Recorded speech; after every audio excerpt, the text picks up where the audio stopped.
Welcome to the Local Swing Podcast, where we are highlighting the journeys and successes of local business owners, entrepreneurs.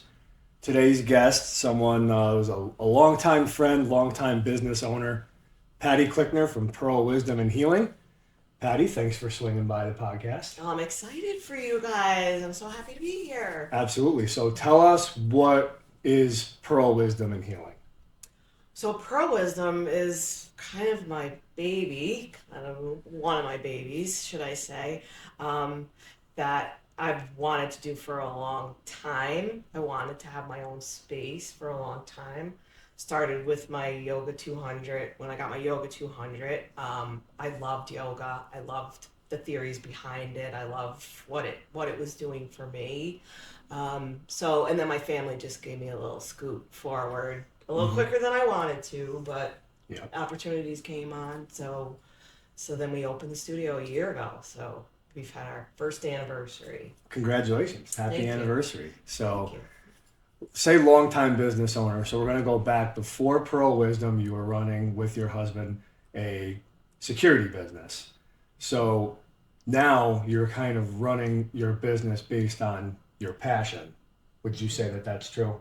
I would say I'm going to make an assumption that you didn't love security, but you learned to love it because of the outcomes it was producing. Now you're kind of Doing working something with your myself. passion and monetizing off of it, if you will. Yeah. Mhm. So, So I gotta go back just a little bit to the first business because what we originally intended to do was to supplement the income of the fire department and the police officers who work for us because, send your kids on vacation, maybe go take a family vacation, send your kids to college and stuff like that. So we were trying to provide an opportunity for you guys as well as for our clients, with the quality of people we brought in.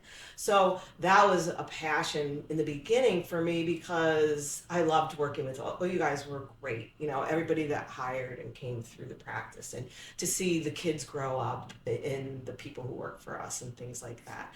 So that was kind of a nice sense of the business for me.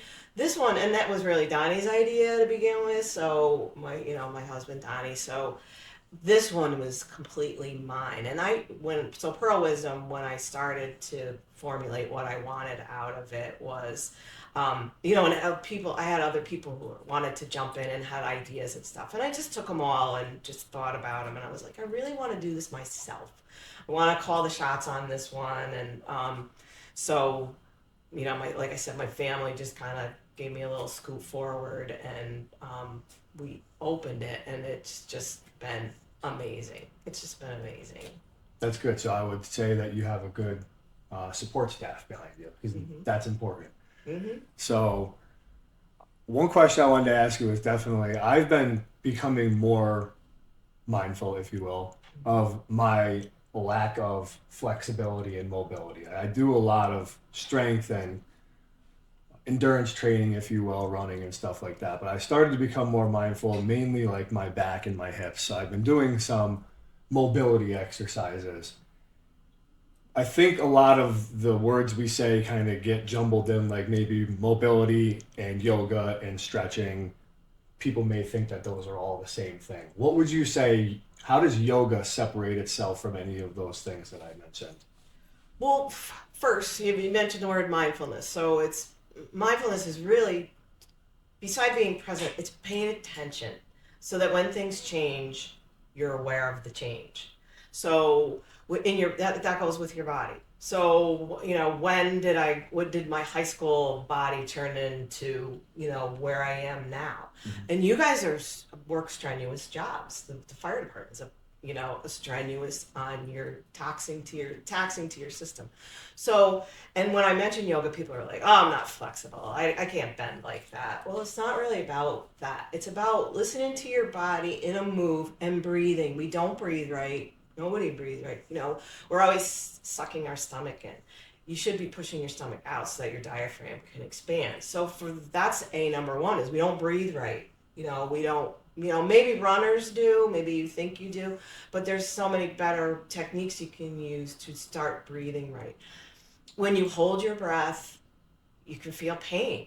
So if you're holding your breath in a pose, or if you're doing any kind of exercise and you're holding your breath, you're not doing yourself any favors, because it's going to highlight the pain, and then you're going to be focused on what ails you instead of, even golfers. We do golfers.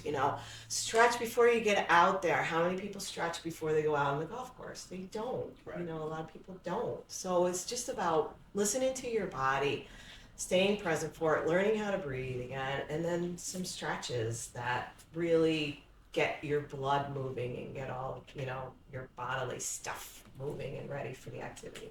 So you mentioned that we do work stressful jobs, and then it's funny that we also pick stressful hobbies like golf, and it's something that I think is a really key component across the board for any profession, any hobby, any person, is how to take a negative and turn it into a positive. So, what would you say is a good tactic for anybody when they get a negative feeling or any negative energy? How to just not knee jerk react negatively and try to get things moving in a positive direction? So you have to acknowledge it, because we're always thinking, we always have thoughts. So it's acknowledging, okay, that wasn't a great shot, say, and then breathing, Mm-hmm. letting it go, moving forward. Because if you're still on, the second hole because you went in the water, the rest of your game is going to be. Sure. So get back to your center, get back to being grounded. Okay, this shot is going to be different. What do I need to do different? Maybe I need to breathe differently. Maybe it's my body alignment.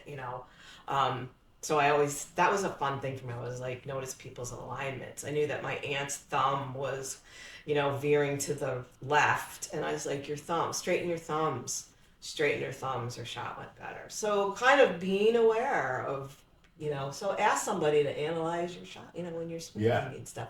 But so staying mindful, forgetting the past, moving on from the past, acknowledging that the shot wasn't great, moving forward and staying in the shot that you're on. Right. So, being mindful, would you say a good broad definition for being mindful would be to be in the moment, living in the present? Mm-hmm. Yeah, because there isn't anything else. Technically, according to all the gurus, there's nothing else. There's no past, no future. It's where you are right at this minute. Yeah. I would, I'm not a guru, so don't take this as any, but I would say that our past experiences, we have to keep those in mind because we know what they did for us or against us, and to learn to use those in order to create a better mindfulness of the present. Mm-hmm. So I don't know that the past doesn't exist, not to get into a debate or anything, but that's how I would, in my experiences, using your past in order to remain present. So learn the lesson. Use your past as a guide, and then move forward. Right. So, energy, we're talking about negative energy, positive energy. One thing that you are highlighted for in Pearl Wisdom is the art, if that's what it's called, of Reiki. Mm-hmm. And I am not really well versed in Reiki at all. I've only seen, I didn't even know if I'm pronouncing it right. You did. Yes, I know you're pronouncing it. I said Reiki in front of my wife, and she said, you better make sure it's not Reiki. So thank you, Paige, for that. But what is Reiki? So it's universal life energy that flows through the practitioner. We're just the conduits. Flows through me into you, and it goes to where you need it. We're all like 80% water. We're all energy. We are all energy beings. So it's kind of the manipulation of energy to start your healing process, to keep you moving forward, I guess. So it's really, I don't have to do a lot. I don't have to really work hard as a Reiki practitioner. It's getting it flowing. The energy is flowing. The universe kind of takes over, and it goes where you need it to go. And you may not know where it needs to go, and I'm not privy to all of your needs. Where is your energy maybe sluggish, or where is it hyperactively rotating in your body. So I'm not privy to all of that, but we all have the ability to heal ourselves, and we don't even realize that. So Reiki kind of gets that moving and gets you moving in the right direction. If you need sleep, you get sleep. If you need, just have an open mind when you go to a practitioner. Just be open to the potential for it. Right. Um, So Reiki is not like yoga. Anybody can practice yoga at home and try to do the movements and breathe their way through it. Reiki, you need a practitioner because, like you mentioned, they're the conduit that the energy flows through. it gets you started. It gets you started, and then what I like to do too is kind of give tips after people leave. Okay, drink a lot of water because that's very taxing to get energy, to manipulate energy in your own body. So you're trying to heal things that maybe have been around a while. But yes, you need to go see a practitioner or become a practitioner. That's open too. How long, or does it vary? Is it like a typical Reiki session? Is it 30 minutes or an hour, or what is it? Is it? It could be anything. It could Okay. be 15 minutes. It could be, up to an hour. Got ya. Just depending on what you want to come for. It's a very relaxing, de-stressor. It's very relaxing. You don't have to do anything. We do all the work. Some people, I'm a hands-on practitioner. Like, some people just hover above you. If you don't, if you don't want anybody to touch you, you don't have to. It's not a massage. A lot of people think it's a massage. It's not. It's something very different from that. So it's up to you what you want to get out of this experience too. Yep. So yes. So, but like I'll touch your shoulders, your head, I'll hover in other places, your knees, your feet, things like that. Yeah. But it's your experience to have. Yeah. I'm the conduit for it, bringing it to you, but it's your experience to have. Got ya. What is one mindfulness or wellness practice that both like you live by and that also people can implement into their like daily lives? If any one thing I think is really breathing, is learning how to breathe again, is box breathing. I have a lot of students who come through who are very anxious about a lot of different things. And I think they're pandemic kids. So coming out of the pandemic, there was a lot of anxiety over a lot of things. So teaching them how to breathe again, and saying, meditate. I teach meditation too. We do meditation. Meditation doesn't have to be sitting still for an hour. It's taking a walk and just observing what you see and seeing things in a different light. And I was down in New Jersey with Brittany, and we were taking the dogs for a walk, and I noticed a magnolia tree and I noticed a fox. There was a fox, and she's in a pretty busy section of New Jersey.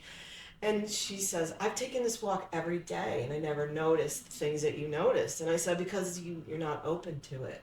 Be open to noticing when things change, noticing things that change. And, the walk is as much for you as it is for the dogs, So paying attention, breathing, learning how to breathe again. Getting out in nature is one of the best things you can do for yourself. It's very grounding. It's very therapeutic. It's very calming. All of that stuff. So breathing, meditating, taking a walk in nature, being around water, all of those things are, as many times as you can get out there and do these things, do them. Other things will follow, So breathing first. I think for me personally, and maybe for other people, that when they hear about things that they don't really know about, like you mentioned breath work, that's something that comes up in my social media algorithm all the time. I've done YouTube shorts of guys like Tony Robbins and Gary Brecka. I'm not sure if you're familiar with them, but they're big on breath work. I think a lot of it is like, where do I start? Like what advice would you give for someone to like start being more mindful about their breath work? Is there a certain technique that's easy to do at home, I guess? So the practice of yoga in itself has like 4 or 5 different types of breath that you can do. Like if you need to balance your brain, it's called nani shodhana, and you're like closing one nostril, inhaling, closing the other one, exhaling. So there's a whole bunch of techniques out there. You guys are a tech generation. There's an app I just saw that you follow the ball up is for the inhale, and you know follow it back down for the exhale. So there's so much stuff out there that you can do, but even just like a box breathing, so you're, start with 4 breaths in, pause for 4, release for 4, pause Mm-hmm. again, and then working up to 20. So try to increase the inhale and the exhale, and then put the pauses in if you don't want the pauses too, but try to increase that, because that in itself, you'd be amazed at what just breathing through something do. You're having a procedure, getting a shot. We hold our breath and boom, it hurts. Yeah. Just breathing through it, you would be amazed at what you can accomplish.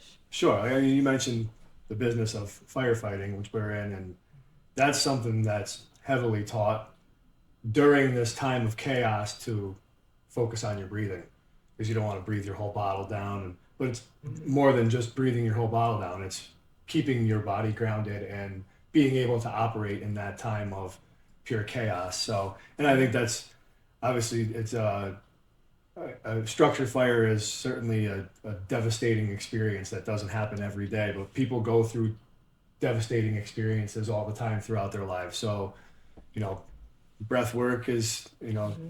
universal across all those things. So So I want to butt in go ahead. and just say, because I know so much about what you guys do, is it's taxing on your body. You're wearing very heavy equipment. Mm-hmm. It's hot. It could be hot. It's very hot. I mean, it's hot when you get in there, right? Yeah. I think somebody at one point told me exactly how hot it gets when you're in a fire.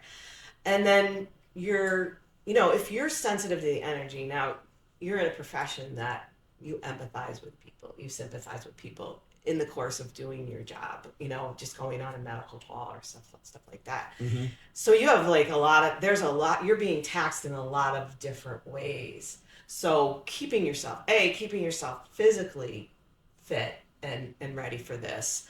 Um, Mindful, just staying present. Notice changes where you are. Oh, do I need to leave this building? Do I need to get out of here right now? Can I get out? How do I get out?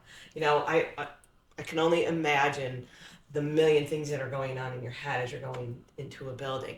But you're seeing potentially people who are dying, Mm-hmm. in the course of your day.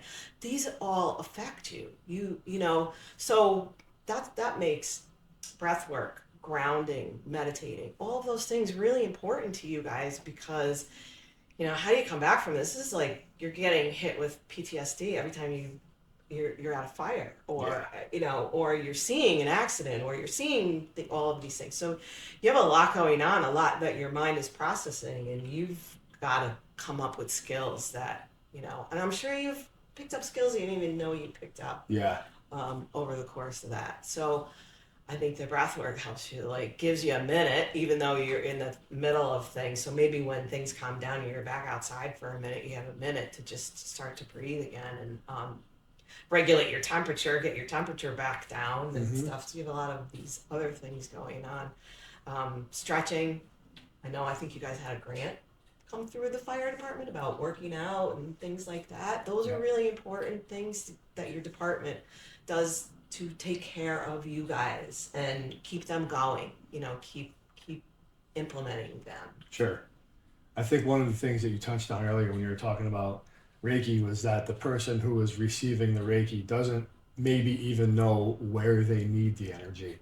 And I think that what you just said about firefighters and first responders, the PTSD or the anxiety that we do get sometimes in an attempt to keep moving forward, we just push it to the back burner and we don't even know that we're carrying it places. So, Mm-hmm. first responders, go see Patty for Reiki. Mm-hmm. Um, Yes. so, another thing I was going to ask was that your husband, Donnie, he was once a young and handsome firefighter. He's a good friend of What do the you mean? show. He still is. so we can bust his chops a little bit. But and you guys were very successful and still are with creating a business and running it. So what advice would you give to people who are trying to start out and make things work, and when it seems like an uphill battle? Yeah, because we were raising our family, both of us working a couple jobs too. Don't forget to take care of yourselves. That's number one with Reiki. 100% mindfulness, all of it is. Don't forget to take care of yourselves. And don't forget that you are a couple first. You can do all of this. You can do whatever you want to do. You set your mind to it, even though maybe you've been told you're not good at this or you're not good at that. Forget about it. Just communicate. Communication. Notice when your spouse needs help with something. What do you need today? What do you need? What do you need right now from me? And I'll see if I can help you. And this is what I need from you. So things like that, just paying attention. Being mindful is paying attention so you notice the changes. So if you see something happening, you get out in front of it. The sky's really the limit. And I think we stay in our boxes and we don't try to climb out of them. But you guys, and this is one proof that, you can do whatever you set your mind to, whatever makes you guys happy. And in all the course of raising your kids and enjoying your life, one life, right? You're here to enjoy it. I agree. Yeah. Might as well be happy doing it. Absolutely. Quick rapid fire round of questions here. Ready? So, Okay. you a morning or night person? Night. When you say night, are you starting tasks at 10 p.m.? Just throwing a number out there. So when my kids were little, I would put them to bed. They would usually had a regular bedtime because I was home with them for the most part. And then I would either study for school because I was getting my master's, or I would do business contracts or whatever, payroll, whatever I needed to be done. So then I got kind of used to being up late. I've now kind of become a morning person a little bit, but now I'd say still I do my best work at night when it's quiet and I just have the house to myself. All right. I'm actually the opposite. I'm a morning person for sure. My wife is. They say you marry the opposite. Yeah. I don't know. Is Donnie a morning person? Totally a morning person. Okay. He's All right. in bed by 8. Yeah. Yeah, sometimes I'll hear the vacuum going at 11 p.m. and I'm like, what's going on here? I feel like I've been sleeping I for never 3 did hours. that, but I commend Paige on that. Sure, I love yep, that. absolutely. Coffee or tea? Coffee. I do like tea. I do drink tea in the afternoon because I have to limit my caffeine because it's just, So coffee in the morning, maybe a non-caffeinated tea later on. Yeah. How about if you could do Reiki on any historical figure, famous person, anyone, and anywhere in the world, what do you think? Who would it be? Where would it be? Okay, historical person. I have 2 people for you. So historical person, Jimmy Carter. I think he would have been so open to it, and such a nice man. Did so much, throughout all of his life. And then so celebrity, Michael J. Fox, because the Parkinson's, and I think I could help him. That's awesome. So yeah, I think Reiki would help him. So I don't know if he's had it done, but I'm putting that out there. All right, Michael J. Fox, if you're listening, you can line up a Reiki session right here. That's right. So what else about yoga specifically? I think I have this question because I'll tell a little story of my own. My wife took me to hot yoga. Yep. And it was not a generous experience for me. I just felt like I was moaning and groaning and trying to get my body in the position they were asking me to, and I was slipping all over the floor because it was 1,000,000 degrees in there. Yep. Were you breathing? I probably wasn't breathing correctly. I had a lot to improve on, and breath work was probably one of them. But just another beginner question, what would you advise for people that wanted to get into yoga to maybe do at home before they went to a structured class or something? Hot yoga's challenging, and I learned in hot yoga. That was where I got my 200. It probably shouldn't have been my first class. Probably not. It probably should have been a gentle one. Because it was also they're my all last levels. one. Yeah. Yeah. So listen to your body when you're practicing it. A lot of teachers nowadays, if you go to a gentle class, they'll give modifications. Okay, if you're at a higher level, you do this move. If you're right where you know don't, or just stay on your mat because that's what you need today. So it really depends on what you need for the day. Start with a gentle yoga, a restorative yoga, very relaxing, but you get an idea of the positions. Because if you're not breathing right, you're going to be holding your breath for all the positions. It's going to make your life miserable. And then you're sweating on top of it and you're like, Yeah. not getting any enjoyment out of it. So I think maybe not a hot yoga class for your first one, maybe just a regular temperature Sure. yoga. Yeah. Outdoors might be nice. You'll have distractions out there. Breathing, like work on your breathing before you go. Work on really paying attention to that. And then just listen to your body because if your body's saying, heck no, I'm not, doing wheel today, which is, like a back bend. Yeah. Nope, I'm not doing that today. I'm not there. Right. And being okay with just not doing what everybody else in the room is doing. Okay. Don't feel compelled to do what Paige was probably doing wheel and you were not. Yeah. And that's okay because she can, she was ready for that. Her Sure. body said, go ahead, go for it. Yeah. And yours said, heck no. Absolutely. You're probably right. So I think to sum things up here with all the topics that we covered is stay present and breathe. And I feel like those could probably help a lot of people out. So Yes. that's going to sum things up for today's interview. So Patty, thanks for swinging by and talking about pearl wisdom and healing. And hopefully everyone can take a little piece of advice and implement that into their daily lives. So Thank you. Thank you. Honored to be here. All right.